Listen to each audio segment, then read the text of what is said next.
안녕하세요. 직장인의 투자노트입니다. 2020년 5월 8일 차트로 살펴보는 오늘의 상한가입니다.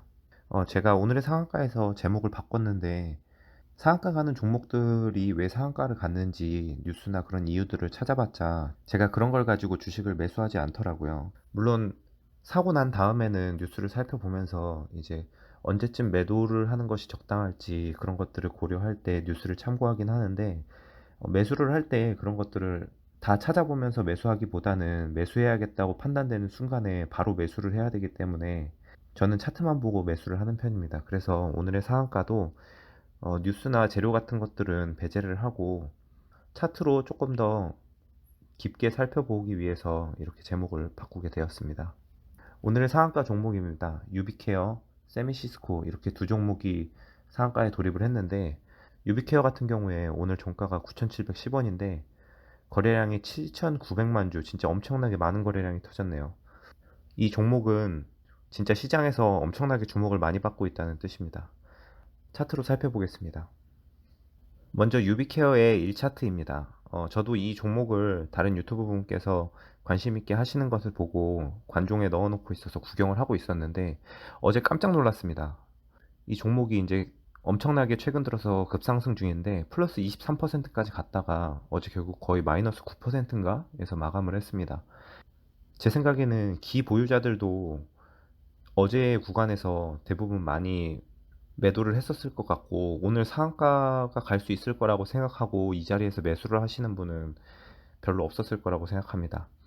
저 같은 경우에는 주식을 먼저 사놓고 상승을 할 때까지 기다리는 스윙 투자를 주로 하는 편이기 때문에 이렇게 급등락이 반복되는 구간에서 매수를 하기보다는 저점에서 저점에서 사기 좋은 타이밍이 있었는지를 살펴보면 코로나 이후 바닥에서 상승을 하다가 이때 4월 초에 한번 61선과 121선, 241선의 역별을 한 번에 뚫어버리고 거래량도 살짝 실린 이런 상승이 있었습니다. 이런 상승 이후 이렇게 조정을 쭉 하다가 다시 이제 이때 재차 상승을 시도하면서 전 고가를 살짝 뚫어주거나 비슷한 수준까지 올라갔었던 모습인데요. 이때도 역시 거래량이 살짝 상승을 했습니다. 그리고 이 상승 이후 조정을 받는 것이 아니라 이렇게 작은 양봉과 함께 전 고점을 다시 살짝 뚫어주면서 5일 이평선 위에서 마감을 했는데 이 자리가 제가 좋아하는 자리입니다. 이 자리에서는 충분히 매수를 할 수 있었을 것 같고 어떤 뉴스 때문에 상승했는지는 저는 모르지만 이때 보유를 해서 이런 급등락하는 과정 속에서 재료가 살아있다고 판단이 됐으면 계속 보유를 할 수 있었을 것 같습니다. 어제 매수를 해서 이렇게 하락을 해가지고 5일선 밑에서 마감을 했다면 물론 대부분이 무조건 매도를 해야 되는 것이 정답이겠지만 이렇게 저점에서 매수를 하게 되면 이렇게 큰 등락이 있어도 어떤 재료나 수급이나 그런 것들을 가지고 판단을 하면서 여유롭게 대응할 수 있기 때문에 오늘의 상한가까지도 기다릴 수도 있지는 않았을까 하는 생각을 해봅니다.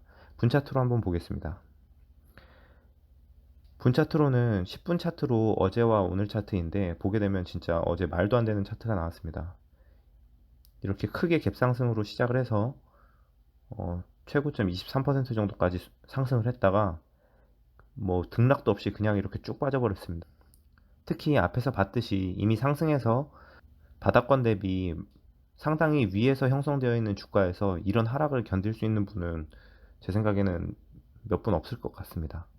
그리고 오늘 다시 이제 조금 갭상승으로 시작을 하면서 이렇게 등락을 거치면서 상한가까지 돌입을 했는데 기보유자들은 어제의 캔들에서 기보유자들은 어제 대부분 매도를 하셨을 것 같고 수급을 이용해서 장중 매수하시는 분들은 시초가에 이렇게 다시 상승이 나오고 눌림목을 줄 때 이럴 때 이제 매수를 해서 요 구간에서 수익을 볼 수 있었을 것 같고 다시 이렇게 하락을 했다가 이제 재차 상승을 기대하는 이 부분에서도 이제 잘하시는 분들은 수익이 났을 수 있을 것 같습니다. 다음은 세미시스코의 1차트입니다. 세미시스코도 앞에 유비케어와 비슷하게 4월 초에 이렇게 장기 이평선 역배열 상태에서 한번 거래량이 실린 상승이 있었고 쭉 조정을 받다가 5월 첫날 이렇게 60일선과 120일선을 뚫어버리는 거래량이 엄청나게 실린 강한 상승이 있었습니다. 근데 이제 윗꼬리가 너무 길어서 아마 좀 조심스러웠을 것 같기는 한데, 보통 이러면 조정을 받을 때 다시 이제 시가를 깨고 밑으로 내려오기 마련인데, 이틀 동안 조정을 받으면서도 시가를 지켜주었고, 특히 이제 이 두 번째 조정일 날 5일 이평선이 이렇게 올라오면서 마주치는 구간에서 관심 있게 지켜보셨던 분들은 매수를 할 수도 있었지 않나 하는 생각이 듭니다. 분차트로 보게 되면 어제는 이렇게 거래량이 별로 없어서 큰 특징이 나타나지 않는데, 앞에서 말씀드린 1차트와 함께 생각을 해보게 되면 이때가 적절한 매수 타이밍이 아니었나 싶고, 오늘은 이렇게 갭상승 높게 시작해서 쭉 하락을 했다가 장 초반 10분도 안 돼서 이렇게 상한가에 돌입을 해서 상한가가 한 번도 풀리지 않았는데, 장 시작하자마자 이렇게 급등하는 종목 같은 경우에는 상한가에 가면 좋겠지만 상한가 갈 것처럼 하면서 다시 이렇게 떨어지는 종목들도 많기 때문에 장중에 매수를 하기는 쉽지 않습니다. 그래서 앞에서 얘기했던 것처럼 1차트를 기준해서 5일선의 지지를 받고 상승하지 않을까라는 기대감으로 매수를 하는 전략이 유효했을 것 같습니다. 이상으로 차트로 살펴보는 오늘의 상한가 마치도록 하겠습니다. 오늘도 귀한 시간 내어 영상 시청해 주셔서 감사합니다. 저와 함께 투자에 대해 공부하고 성장하실 분들은 구독과 좋아요 그리고 알림 설정까지 부탁드립니다. 감사합니다.